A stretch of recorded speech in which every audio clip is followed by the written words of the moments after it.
कितना जरूरी है। धनी वही होते हैं जो किसी पे करुणा दया दिखलाते हैं। क्या धन होके क्या करेंगे जो अपने में लाएंगे? कभी तो अपने समाज के भी लिए कुछ कीजिए। समाज के लिए इतना कुछ करने से वह कहलाता है कि हाँ धनी है, हाँ अच्छा है। अगर तुम अपने बेटे के लिए कर दो कि हम यहाँ पे बंगला लिए हैं, यहाँ पे इतना जमीन लिए हैं, यहाँ पे ये कर दिए हैं, अपने बेटे के लिए हमने इतना कुछ ऐशो आराम की जिंदगी दे दिए हैं, तो क्या इसमें नाम होती है क्या? नहीं। कभी कभार अपने समाज में कभी कभार गरीबों को भी देखिए कि वह कैसा है, नहीं है, उसको भी आगे बढ़ाने का काम करे।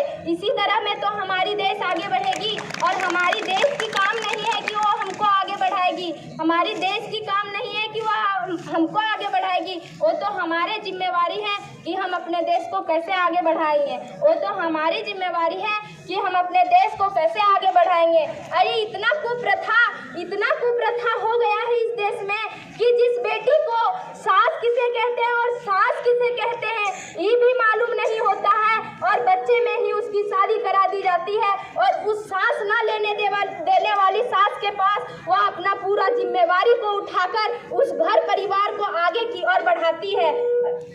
बाल विवाह को पूरी तरह से रोकनी होगी, क्योंकि अगर करुणामय समाज बनाना है, अपने देश को आगे बढ़ाना है, तो सबसे पहले बाल विवाह को रोकनी होगी। क्योंकि अगर जो बेटियां हो सकता है पढ़ लिख कर जॉब नहीं कर सकती है, जो बेटियां हो सकता है पढ़ लिख कर जॉब नहीं कर सकती है, कम से कम अपने ससुराल के घर में जाकर अपने घर के जो जिम्मेवारियां हैं, अपने घर के जो खर्चे हैं, उस खर्चे का हिसाब तो रख सकती है,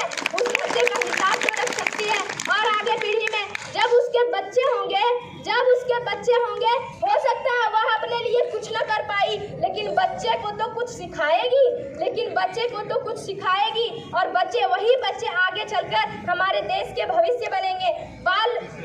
बाल श्रम को रोकना होगा। जैसे कि इस नाटक में दिखाया गया कि वह बाल श्रम कर रहा था, किस तरह एक लड़के ने उसे अपने घर ले जाकर और IAS बनाया।